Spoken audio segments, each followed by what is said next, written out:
চলতি সপ্তাহেই 3 দিনের সফরে চীনে যাচ্ছেন অন্তর্বর্তী সরকারের প্রধান উপদেষ্টা ডক্টর মোহাম্মদ ইউনূস। দুই দেশের মধ্যকার কূটনৈতিক সম্পর্কের অর্ধ শতাব্দী পূর্তিতে তার এই সফরকে খুব গুরুত্বপূর্ণ মুহূর্ত হিসেবে বিবেচনা করা হচ্ছে। এমনকি প্রধান উপদেষ্টার এই সফর ঘিরে আসতে পারে বড় কোনো ঘোষণাও। প্রধান উপদেষ্টা ডক্টর মোহাম্মদ ইউনূসের চীন সফর মাইলফলক হবে বলে মন্তব্য করেছেন ঢাকায় নিযুক্ত চীনের রাষ্ট্রদূত ইয়াও ওয়েং। পররাষ্ট্র মন্ত্রণালয়ে পররাষ্ট্র সচিব মোহাম্মদ জসিমউদ্দিনের সঙ্গে বৈঠক শেষে সাংবাদিকদের কথা বলেন রাষ্ট্রদূত। ওয়াওয়েং বলেন, প্রধান উপদেষ্টা অধ্যাপক ডক্টর মোহাম্মদ ইউনূসের বেইজিং সফরে কিছু ঘোষণা আসতে পারে।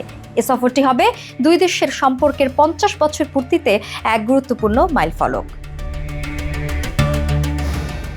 প্রধান উপদেষ্টার চীন সফর সামনে রেখে পররাষ্ট্র সচিব এম জসিমউদ্দিনের সঙ্গে বৈঠক করেন ইয়াও ওয়েন। বৈঠক শেষে সাংবাদিকদের মুখোমুখি হয়ে ইয়াও ওয়েন বলেন, প্রধান উপদেষ্টার চীন সফরে ঘোষণা আসতে পারে, কেননা এবছর দুই দেশের কূটনৈতিক সম্পর্কের 50 বছর পূর্তি হচ্ছে। এ সফর ফলপ্রসূ ও গঠনমূলক হবে বলে প্রত্যাশা করছি।